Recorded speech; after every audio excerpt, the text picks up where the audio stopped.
Like and subscribe my channel and press the bell icon for latest update.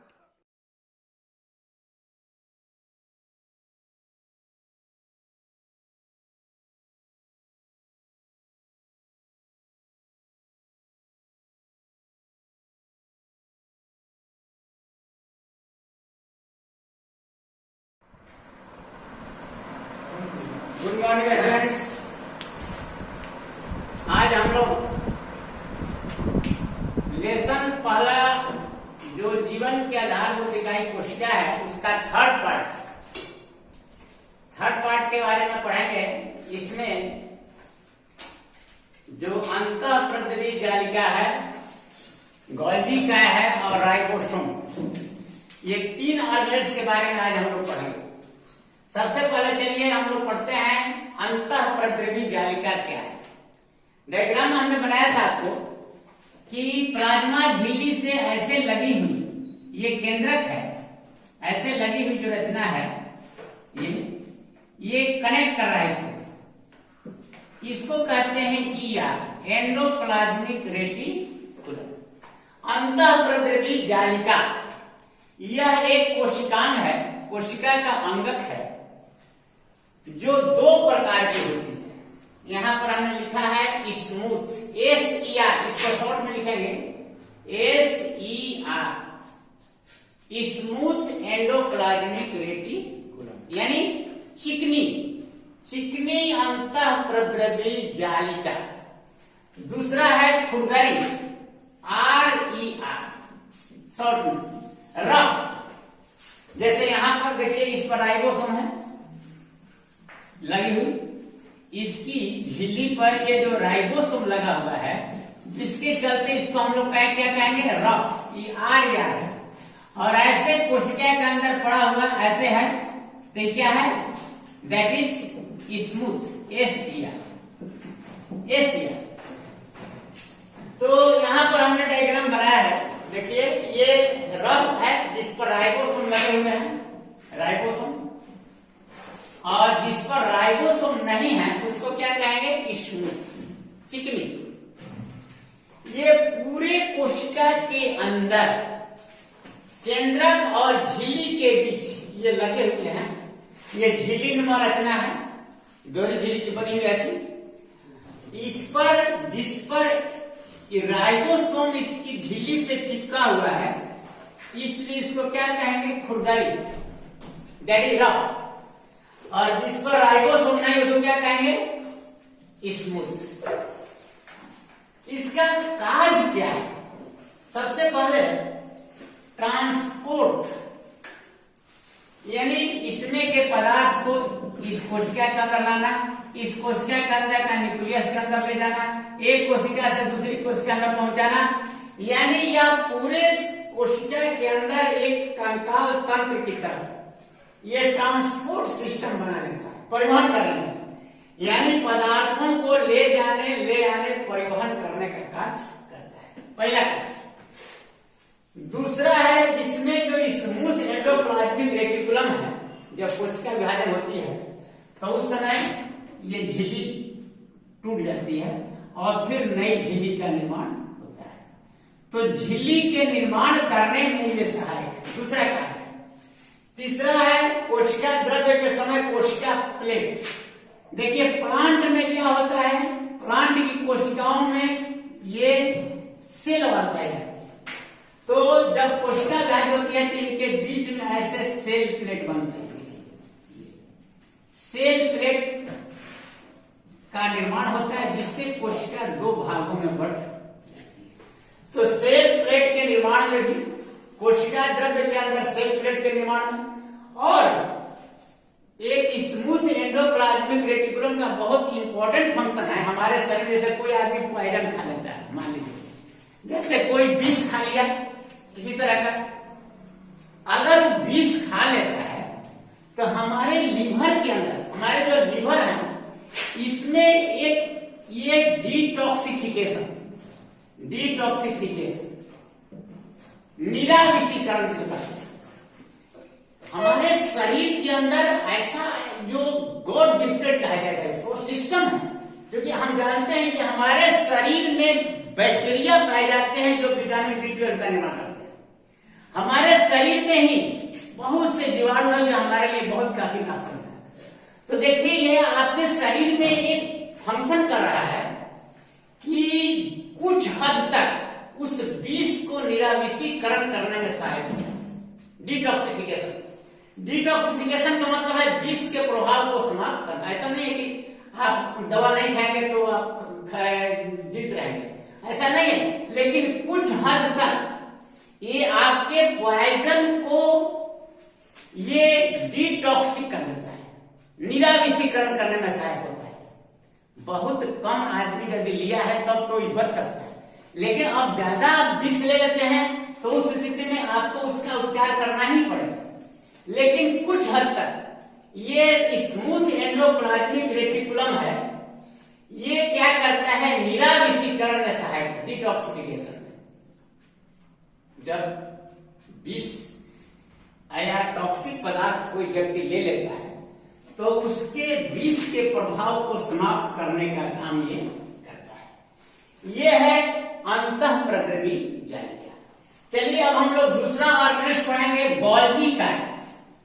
Golgi काय क्या है, Golgi bodies इसको कह सकते हैं, गोल्गी अपरेटस कह सकते हैं, गोल्गी बॉडीज, गोल्गी बॉडीज भी कह सकते हैं या गोल्गी अपरेटस भी कह सकते हैं, गोल्गी अपरेटस। इसको सबसे पहले एक साइंटिस्ट है कैमिलो गोल्गी, इसी के नाम पर रखा गया है गोल्गी। ये 1898 में इसने सबसे पहले कोशिका में ये पता किया कि एक ऐसा अंग है जिसका नाम उसने दिया गोल्गी काय। हमने आपको डायग्राम में बनाया था कि यहाँ जो आपका न्यूक्लियस है यहाँ ऊपर ऐसी ऐसी रचनाएं हैं, दैट इज गोल्गी काय, गोल्गी काय, गोल्गी काय, गोल्गी बॉडीज। अब इसमें देखिए तीन चीज है, एक है वेसिकल्स, वेसिकल्स, दूसरा है सिस्टर्नी, सिस्टर्नी, और तीसरा है वैक्यूल्स, वैक्यूल जिसको रिक्तिका कहते हैं, रिक्तिका। ये सिस्टर्नी, सिस्टर्नी, और यह है वेसिकी, वेसिकल। यहां पर हमने डायग्राम बनाया है, आपको देख लीजिए।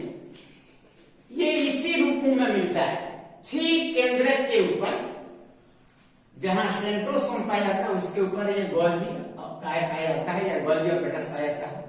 लेकिन प्लांट में ये गोल्गी अपरेटस नहीं है, हालांकि ये है लेकिन दूसरे रूप में। उसका नाम है डिक्टियोसोम्स, उसका नाम है डिक्टियोसोम्स, डिक्टियोसोम। प्लांट में इसी गोल्गी अपरेटस का नाम है डिक्टियोसोम। ये तीन इसमें चीज है, वेसिकल्स, सिस्टर्नी, ये जितने इसे देख रहे हैं ये स्ट्रक्चर एक के ऊपर एक, ये इनको कहते हैं सिस्टर्नी। ये बड़ी बड़ी गोल गोल क्या है, रिक्तिकाएं हैं, और यहां से ये सिक्रीशन जो हो रहा है छोटा छोटा, इसको कहते हैं वेसिकल्स। सिक्रेटरी फंक्शंस, ये देखिए ये निर्माण करता है, इसका कार्य क्या है, ये जो हमारे कोशिका के अंदर बनता है लाइसोसोम, लाइसोसोम के निर्माण में आगे पढ़ेंगे आपको लाइसोसोम, इसी का कोशिका का अंग है लाइसोसोम भी। ये लाइसोसोम भी इसमें मिलता है। तो देखिए ये कार्य, पहला लाइसोसोम का निर्माण, लाइसोसोम का निर्माण, निर्माण, साथ ही साथ एंडोप्लाज्मिक रेटिकुलम, ये जो गोल्गी अपरेटस है, एंडोप्लाज्मिक रेटिकुलम को बताया कि ये ट्रांसपोर्ट करता है, उसी तरह से इसके लिए ये पैकेजिंग करता है। पूरा बंडल जैसे हम लोग कहीं जाते हैं तो पहला बना लेते हैं, पैकेज कर लेते हैं, उसी प्रकार ये पैकेजिंग करने का काम करता है। सारे मटेरियल्स को पहुंचाने के लिए ये पैकेजिंग कर देता है और दे देता है किसको, एंडोप्लाज्मिक रेटिकुलम, जो पहुंचाने का कार्य करता है। ये गोल्गी अपरेटस लाइसोसोम के निर्माण में, दूसरा पैकेजिंग, पैकेजिंग कर पदार्थों के परिवहन, परिवहन के लिए एंडोप्लाज्मिक रेटिकुलम को देता है। इस तरह से गोल्गी अपरेटस का कार्य है जो कोशिकाओं के अंदर होता है। तीसरा ये जिसको पढ़ना है आपको, राइबोसोम। राइबोसोम में कुछ नहीं है। राइबोसोम एक स्ट्रक्चर है जो आप देखेंगे कोशिका के अंदर या तो एंडोप्लाज्मिक रेटिकुलम से चिपका रहता है या ये आपको पाया जाता है इस तरह से बिखरा भी रहता है। या तो एंडोप्लाज्मिक रेटिकुलम पर ऐसे ये लगा हुआ है या कोशिका के अंदर ऐसे। अगर ये पूरा धागों से लगा हुआ है ऐसे, ये राइबोसोम इस तरह से, इसको पॉलीसोम्स कहते हैं। पॉलीसोम्स यहां पर एंडोप्लाज्मिक रेटिकुलम से चिपका हुआ है। इसीलिए राइबोसोम क्या है? राइबोसोम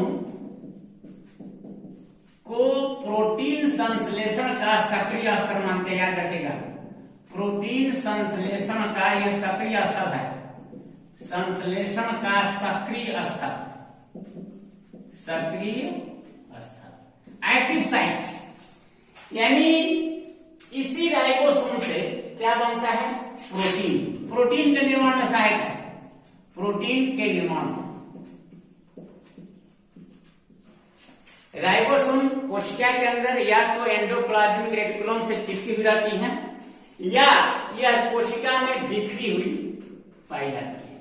कभी कभी ये राइबोसोम एक साथ जुड़ करके धागे जैसे रचनाओं से लगी होती है। ये सब एक के समूह में व्यवस्थित होती हैं। इन्हें कहते हैं पॉलीसोम। इस प्रकार ये राइबोसोम हमारे कोशिका का अंदर ये बहुत ही इंपॉर्टेंट, बहुत ही महत्वपूर्ण अंगक है।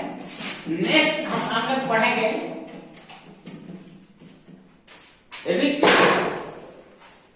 रिक्तिका, वैक्यूल्स। बहुत सिंपल स्ट्रक्चर बताया था कि प्लांट के अंदर जो ये बहुत बड़ी रिक्तिका पाई जाती है ऐसे, ये वैक्यूल्स। इसके अंदर का जो द्रव्य होता है उसको कहते हैं सेल सैक। और इसकी झिल्ली को क्या कहते हैं? टोनोप्लास्ट। याद रखेगा। ये पूछता है कि रिक्तिका की जो झिल्ली है जिससे घिरी होती है उसको क्या कहते हैं? टोनोप्लास्ट। आपको बताए थे कि प्लांट में ये रिक्तिका बड़ी क्यों होती है। ये जो झिल्ली से घिरा हुआ है, ये इस झिल्ली का क्या नाम है? टोनोप्लास्ट। और इसके अंदर जो द्रव्य है उसको क्या कहते हैं? Cell sac. और ये वैक्यूल्स के द्वारा ही, ध्यान दीजिए, ये कोशिका के अंदर जितना पदार्थ है इसके अंदर आ जाता है। पानी या जंतु में आप देखेंगे कि इसका फंक्शन है जैसे अमीबा है या जलीय प्राणी है मान लीजिए, तो इसके अंदर वैक्यूल्स बन जाता है, वाटर वैक्यूल्स। और यही वाटर वैक्यूल्स में पानी आ जाएगा, एक्स्ट्रा जो शरीर में आएगा और धीरे धीरे निकल करके ये बाहर निकल जाता है। यानी कोशिका झिल्ली को फटने से बचाता है, जल के संतुलन को बनाए रखता है, वाटर बैलेंसिंग। जैसे आप देखेंगे नाविक जो पानी में रहता है, जो नायक होता है, तो देखिएगा नाव में पानी ऐसे सिर करके जाता है अंदर में। तो क्या करता है नाविक? धीरे धीरे जब पानी जो है नाव में जमा हो जाती है तो क्या करता है? उसको निकालता है, ताकि यदि पानी निकालेगा नहीं तो नाव क्या हो जाएगी? डूब जाएगी। उसी प्रकार क्योंकि पानी में रहने वाला जीव है, पानी इसके अंदर प्रवेश कर रहा है, तो क्या होगा कि ये सभी वाटर वैक्यूल्स में आ जाएगा और धीरे धीरे ये बाहर इस पानी को फिर निकाल, जिससे उसकी झिल्ली जो है फटती नहीं। यानी यह वैक्यूल्स जल के संतुलन को, शरीर में जल के संतुलन को बनाए रखने में सहायक होता है। ये बैलेंस करता है जल के संतुलन को। तो झिल्ली जो है बहुत ही इंपॉर्टेंट है प्लांट में और एनिमल्स में। जो एक झिल्ली के द्वारा घिर जाती है उस झिल्ली का नाम है क्या? टोनोप्लास्ट। नेक्स्ट हम लोग चलेंगे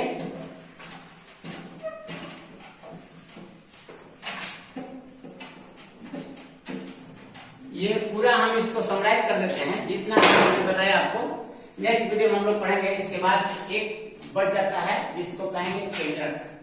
इस चैप्टर में आपको एक ही चीज बच रहा है, ये सारे कोशिका के अंग के बारे में हमने पढ़ लिया। अब बचेगा क्या?